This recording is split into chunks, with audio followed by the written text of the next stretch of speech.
If you're planning a trip to Indonesia, you've probably heard of Bali, Nusa Penida, and the Gili Islands. The question is, which one's best for you? Each of these places offer something unique, and depending on your travel style, one might be a better fit for you. I'll break down the pros, cons, costs, and help you decide which one should be on your itinerary. Hey, what's going on, guys? I'm Cameron, and Dilly and I will be traveling as of the end of July this year. We'll be leaving for a full year, traveling to many different places, living and working in different countries. And I want to share this experience with you guys. I want to share from this moment moving forward. So everything that I'm going to be including in these videos are how we're prepping for leaving, such as looking into eSIM cards, visas, accommodation, flights. I also include everything in my weekly newsletter, Off the Fence Travel, where you'll get a more detailed insight into all of our trips and experiences, along with all different tools and resources that we'll use. If you want to go check that out, I'll leave the link down in the description below. But for now, we're talking about Bali, Nusa Penida, and the Gili Islands, and which one's best for you. I'll be breaking each island up, talking about their pros, cons, and how much it costs for things on the island. First one up, Bali. What are the pros of Bali? Bali provides a ton of variety. You've got beaches, mountains, waterfalls. There's really a whole lot that you can do. If you're thinking about traveling, working on the road, awesome places for community connectivity between other travelers, I would say Seminyak and Canggu. Uluwatu's up and coming as well. I hear it used to be Kuta, but a lot of people have moved away from there because that's more of a heavy on the party scene. However, Canggu is becoming like that. But with that said, there are many co-working spaces, many cafes with awesome Wi-Fi where you can plug in and play and get work done and meet new people that are on the same scene. Makes me very jealous of seeing everyone working and living here. But like, makes it possible. Makes it possible. So, especially if you're traveling alone, it's awesome way to make new friends and just hang out. The beaches in Canggu and Seminyak, they're not pristine white sand, blue water. It actually is quite dirty. If that kind of thing bothers you, this might not be the place for you if you are solely going for the beaches. There are plenty bars and beanbags set up, dining experiences along the beaches. We have a seafood buffet, salad bar. We're going to be getting fish over there later. So who knows, maybe that's for you. Another pro is the transportation. You've got two different apps, Grab and Gojek. These pretty much act like Uber, and it is really easy enough to just get an app and then hail a Grab or Gojek scooter. And it works out to be really cheap in the end if you're just going around town. Another pro is there is a wide range of accommodation, from very budget hostels to a bit more luxe villas. We've had the opportunity to stay in both, and we stayed a bit closer to the central of Canggu. I wouldn't say it was the best hotel, it was a little bit dirty. However, the service is always amazing over there. And we've also stayed in much nicer places, much like the one you're seeing on screen now, where you do get a better view, you do get a better experience, and it just feels, it's just a different level of traveling. Maybe that's what you're interested in as well. But like I said, places like Canggu and Seminyak, they offer a wide range of accommodation, as well as places up in Ubud. It's a bit more quiet in Ubud. Not as crazy, still plenty busy, but not as crazy as Canggu and Seminyak. You get a nice wide range of accommodation there as well. Other places that you might be interested as well, if you're a bit more of an adventurer and you want to go hiking, we did a camping tour at the top of Mount Batur, which was absolutely amazing. I would have to say this tour was the highlight of the entire trip. So what we did was we stayed in a very cheap villa near the mountain just so that we could leave our suitcases. And then we made our way to the meeting spot for the tour. We had our own private tour guide, Jerry, who was absolutely amazing. He took us up, he told us about the mountain, he told us about the area, answered any questions that we had, always offered us water, bang bangs. The hike towards the top, it wasn't even that long. I think we made it up there in an hour and a half, maybe 2 hours. You can take your time, you've got your own personal tour guide. Once we got to the top, we took in the view, we had that feeling of, wow, what an accomplishment. They then took us around to where there were some holes already in the side of the volcano, and we got to put our eggs in there, which is going to be our dinner later. So we got to put eggs in there, and they put some grass over the top, and so they were cooking in there while we went all the way up to the top, managed to fly the drone, just take in the sunset. We came back down, collected water, collected our eggs. It was really hot. Oh, no. I can't do that. You ready? Is it hot? Oh, fuck no. No. And then as we went back down towards where the campsite was already made and we could see our tents, we then were treated to an amazing dinner. And when I say amazing, they didn't stinge out. We had amazing fish, vegetables. They also have like a little shop up there where you can buy alcohol. It is a little bit more pricey because they had to carry it up there. And that was completely fine with us. We had a few beers around the fire and then it was bedtime. Early in the morning, probably from around 3, you start to hear a lot of the people who are hiking up at that time. That is the main option, to hike up for sunrise and then to walk back down. Camping at the top of Mount Batur beats that. Hands down, it beats that. So if you can find a tour that does camping, I highly recommend doing that. All right, some of the cons about Bali. It can be very overcrowded, especially places like Canggu and Seminyak. There are so many scooters on the road.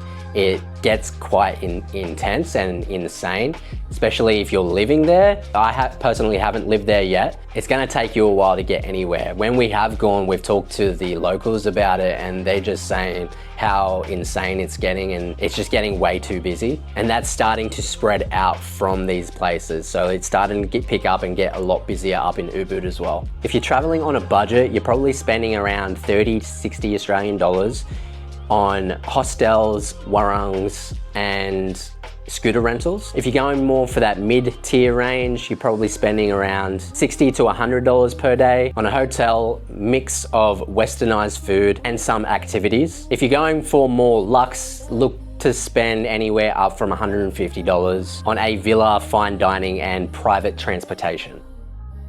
Next up, Nusa Penida. What are the pros? Stunning landscapes.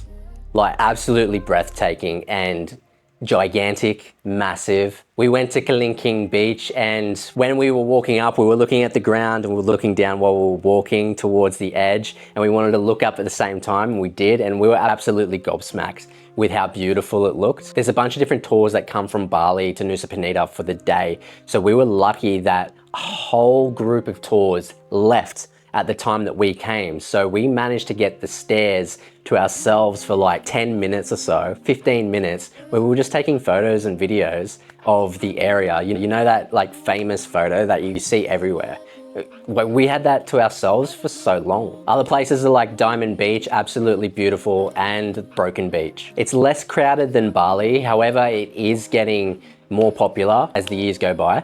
You can also do amazing snorkeling and diving spots. We did snorkeling with the manta rays. It was really choppy that day. The water was just insane. Dilly started struggling with the GoPro, so I went and helped her. Then I started struggling and I just could not get the snorkel right, and I was just swallowing so much water. Like, if you're gonna go, make sure it's a lot calmer than what it was, and I hope I have footage of what it was like. I'll see if I can throw that up there. But you can do swimming with the manta rays. Next time we do it, we'll probably want to do scuba diving rather than snorkeling, because it's a lot more calm when you're under the water. What are the cons of Nusa Penida? The roads are rough, like really rough. We rented a scooter the entire time we were there. We drove to Kelingking Beach, and that's where we saw the amazing scenery. And then when we were leaving there, we were trying to beat sunset and get to Broken Beach. There's a lot of gravel on the sides of the road, and we slid out and we crashed the scooter. Luckily, we weren't too injured. Dilly scratched up her knees and her hands. After we left Broken Beach, we took it really slow. It was like another 45-minute drive just to get back to our hotel. So we were taking it real slow, and there were potholes everywhere. As another con, there's limited accommodation and food options.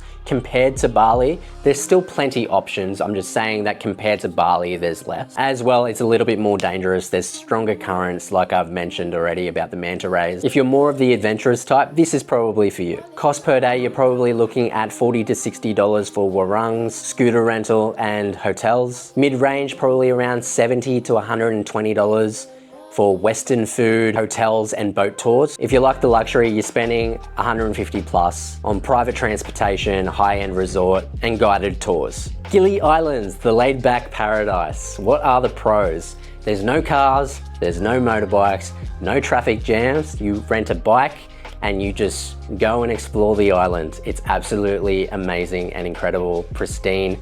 There's blue water, the snorkeling is amazing. There's so many sea turtles, and we saw like this massive sea turtle. It was ridiculous. The water is just amazing. It's just picturesque, man. Like, honestly, it's gonna be hard to say something bad about the Gilis. You've got 3 Gili Islands: Gili Trawangan, Gili Mino, and Gili Air. We stayed mostly on Gili Air, however, we have checked out the other islands. They've all got different vibes. Gili T is your party island. When we went there weren't as many people, but as soon as you got off the boat, you can tell, okay, place gets loose.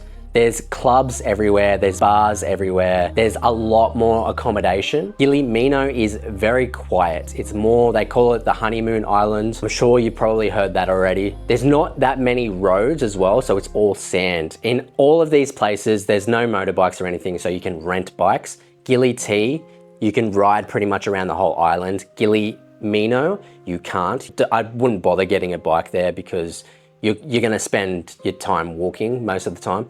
And then Gili Air, which is our favorite, it's that island that's kind of in between of Gili T and Gili Mino. It's not party central, but it's not so quiet that you feel like nothing's happening. It's that nice in between. And we found that to be very nice. The first time we went there, you had 2 sides. One was very busy. One felt like there was like a lot of all-you-can-eat buffets, and it felt like the more luxe side, but then the other side was more local, laid back, just little huts on the beach, you know, playing acoustic guitar and just singing. It was that kind of vibe. The second time we went there, that whole local side has now become very luxurious, and they've really like, feels very Western now, which kind of upsets me, but that's just letting you know what it's like now. Okay, what are the cons of the Gili Islands? There's limited medical facilities, so if you've hurt yourself, you've got limited options. So I would pack a first aid kit if you are going to the Gili Islands, just in case. It can feel too small for longer stays. So if you're planning on that your holiday's going for 2-3 weeks, probably don't just book yourself on one of these islands for that entire time. I wouldn't even say that you would check out all 3 over the course of 2 to 3 weeks. You do have Lombok, which is right next to it, so maybe you can split up your trip across all 4. So those 3 islands and then Lombok as well. Or you can do what we did. We spent a good chunk in Bali, and then we went to Nusa Penida, and then we went to the Gili Islands to finish off our trip. And then another time that we went there, we did Bali again, and then we went over to Java. I can talk about Java in another video. And then we made our way to Nusa Lembongan, which I'm going to be making a video about that as well, because that was a surprise. And then we made our way to Gili. So like, take this video as just a guide to where you feel that you're gonna enjoy and have a better time. Another con is boat transportation to and from the island can be a little bit unreliable just due to bad weather, strong currents. Just take that into consideration when you go. That weather might not always be on your side. When we were staying in Nusa Lembongan, we were meant to go to Lombok. However, there were no boats running just because of weather, and we had to wait it out 3-4 days. So we decided just to go to Nusa Penida, which was right next door to Nusa Lembongan. And we spent another 3 days there. So just keep that in mind, weather's not always gonna be on your side. Costs on the Gilis per day, what are you spending? On a budget, $30 to $50 for a hostel, local food and a bike rental. Mid-range, you're probably spending about $60 to $100 on a hotel, snorkeling trips, nice dinners, maybe you're renting snorkel gear as well, and going to those all-you-can-eat buffets, which are actually really good because they set you up on the beach. It's so nice, the seafood is amazing. Luxury, you're probably spending $150 on a resort, private boat tours, and beachfront dining. So which one is right for you? Choose Bali if you want variety of places, beaches, mountains, waterfalls, as well as if you want that community of travelers. Go to Canggu, Seminyak, check it out if you want those co-working spaces as well. Choose Nusa Penida if you love adventure, if you love dramatic landscapes, and if you don't mind roughing it out a little. Choose the Gili Islands if you want peace and quiet, snorkeling in blue waters, sipping on cocktails on the beach, and no traffic. If you've been to any of these places, let me know which one was your favorite, drop them down in the comments. And if you are planning a trip, make sure to subscribe because I'm gonna be dropping a lot more content about these places and some other places that you haven't heard of yet. As well as check out my newsletter, I'll be putting specific tools and resources in there that you can check out. If there's any place that you saw us at or places that we stayed at in this video, it might be in that newsletter. And if it's not, just send me a message on Instagram at Cameron_McDonald and I'll answer you there. With all that said, let's get off the fence and travel together. I hope you have an awesome trip and I'll catch you in the next one.